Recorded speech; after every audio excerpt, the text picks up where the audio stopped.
হ্যাঁ, সুন্দর করে বল গড়িয়েছে আমাদের এই আপু। দেখা যাক এবারে মাছের মুখ দিয়ে বের হয়ে পড়বে কি ঘুরন্ত ঝিনুকে। সাবাস আপু, আপনিও ঘুরন্ত ঝিনুকে বল বাঁধিয়ে একটি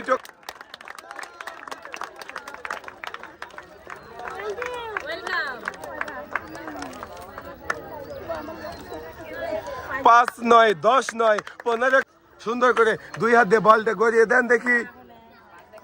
দেখা যাক এবারে মাছের মুখ দিয়ে বল বের হবে আর পড়বে কি ঘুরন্ত ঝিনুকে। সাবাস, আপনিও ঘুরন্ত ঝিনুকে বল বাঁধাতে পেরেছেন। আর